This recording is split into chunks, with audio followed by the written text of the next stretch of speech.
good morning, good afternoon, good evening. Hi, this is Jan from New York City, and my channel name is Jan from New York City Saves Money. Hey, how's everybody doing on this bright and beautiful Money Monday? Hope that this audio video finds everybody doing well. Hope you had a nice past weekend, and here we are back to Monday. Hey, listen, let's get right down to business. Today, I want to talk about low income and saving. If you have low income, do you think that it is completely impossible to save? Or you think that the savings would be so low it doesn't mean anything?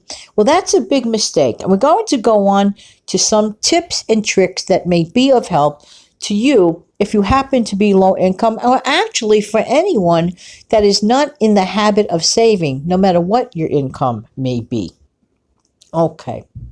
So here we go. Here's one of the really most coolest things to do. Let's suppose that you allot $50 a week for grocery shopping, for example. Okay. And you did your homework, meaning you took inventory of the stuff that you already have to avoid duplicate shopping, for example.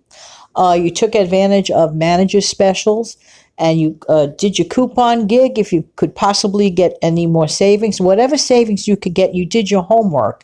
And let's say that even though you planned or allowed yourself $50 to hold on to shop with, but your grand total, because of your efforts, came to only $39. Take that actual $11 in savings and literally save it. Don't use it for next week's groceries. Put it away. So the next haul, when you allot your $50, let's see what happens again, considering the great job that you did in this instance. And you can do it right then and there. There's $11 saved. I like that. Now, okay, for all the newcomers, and by the way, welcome to anybody that's a new subscriber. And thank you for the veteran people that are here. I really do appreciate everybody's time. And if you're here just stopping by, hey, how you doing today? You know, I talked about, and my veteran subscribers and viewers are very familiar with a term that I like to use. It's comparing two times of the month. And they are as follows: the fat cat time of the month versus the skinny chicken time of the month. Now, we are approaching mid-month. Actually, we are in the throes of mid-month right now. Okay. This is the time of the month. Let's suppose that a person is on a fixed income, for example, and they get their monthly check at the beginning of the month. Wow, everything is pink roses and, everything's fine and the money's rolling out the beginning half of the month. That's the fat cat time of the month. Then comes, let's say now, and supplies are running low. There really should never be a fat cat versus skinny chicken time in a month, but we'll talk about that on another video. We'll talk about that exclusively. But for now, here's the thing. If you are approaching the skinny chicken time in a month, it really shouldn't happen, because take, for example, when you are in the better time in the month, that's the time you plan ahead for mid-month. That's the time when you really need to stock up on things that are on sale that you know you are going to need. There are certain things in your life you're going to need. You're going to eat, right? Okay. So take advantage of any meat sales or any sort of proteins that are on sale and stock up, and consider that time goes by and we do approach the skinny chicken time of the month. You don't want to be without. So the time to plan is ahead, okay? But if you are in the throes of it and things are tough now, then you just have to change your standards. And I really should, and I'm going to do it now, redirect you to a channel in case you have never heard of it. Go over to the RHODA Stone channel if you want to learn about tips and tricks on budget saving meals. That is really the place to go. So I strongly suggest, in fact, I'm going to hook up a video or two of hers in the description box below. And I'm telling you, if you're having a horrendous, time in the month with food, head over to that channel for really, really cool ideas. And she makes everything look so good. Next, keep your attitude up and remain positive. I am a firm believer that a positive attitude, it just makes everything better, because it reminds you that you are in control. And that's another thing. take on a proactive attitude towards money instead of a reactive attitude towards money. You would be amazed by having that different perspective. Things just seem a little bit much more easier because you are making the changes. Now, I'll give you an example. By remaining positive and don't let money control you, you are the person in charge of it. You should be the person assigning each dollar a job, okay? And that's not coming from me. That's coming from the experts, okay? Assign each dollar a job. You are empowered, okay? Excellent.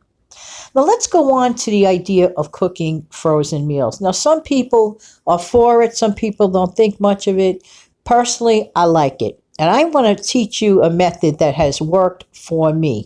So you may want to get out a pen or you may want to pause the tape, whatever, to get it. Okay? Here's what I strongly suggest you do.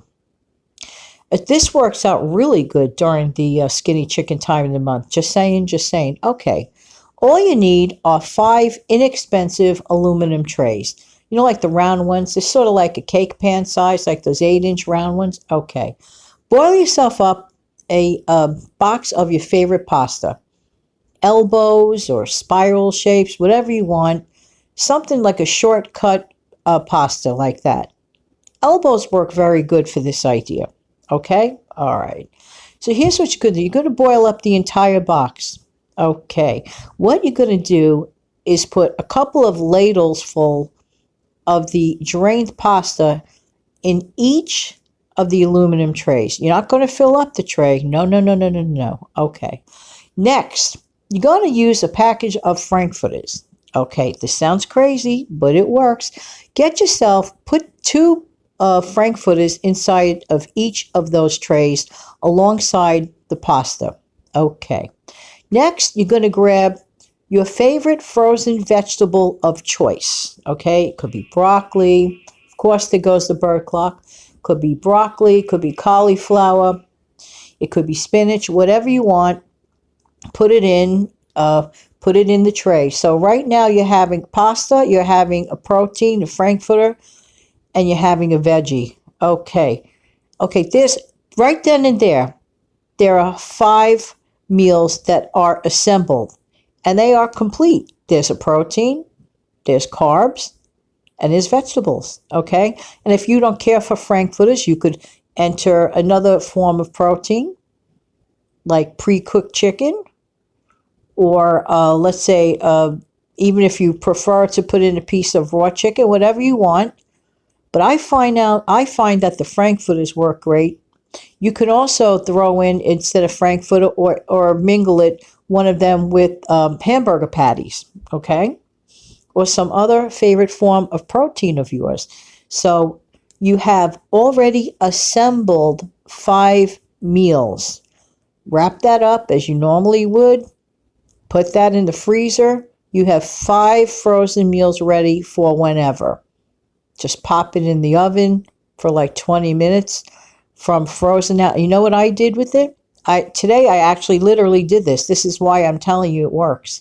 I took a couple of slices of American cheese and I threw it over the pasta. So right off the bat, you have yourself a little bit of macaroni and cheese with your frankfurters. All this is in one pan, by the way. And you could actually, if you're really, really tired, just pop that tray out of the oven, and you can directly eat. Now, these are meals per individual. So, I mean, you could get creative and do whatever you want. I'm just showing you a method, okay? But here's the key. Pasta is inexpensive. Pasta stretches. Pasta yields. Frankfurters, you know that you have 8 in a pack. You can make 4 of those.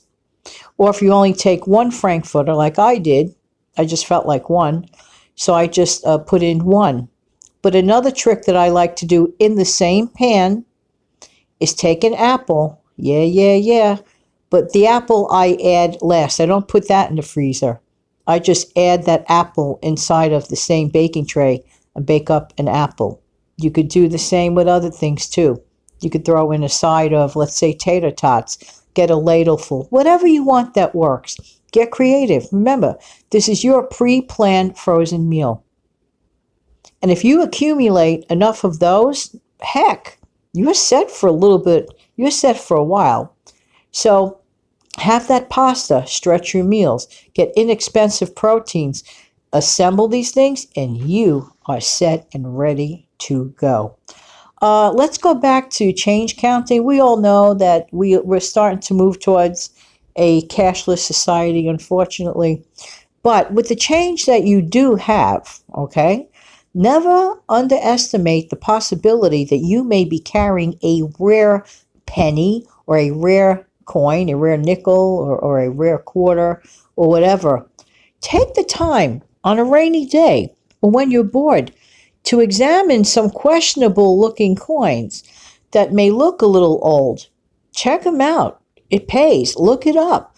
You may be carrying something very valuable in your change jar and you don't even realize it.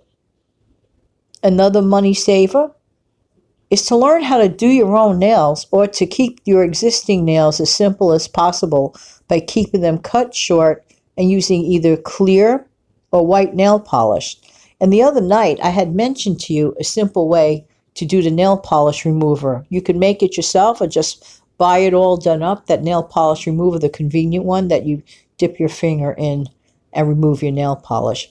Maintaining nails, listen to me. Boy, do I need more coffee. I don't know how about that, but maintaining nails with an N can be costly. And if your true goal is to save, well, need I say more?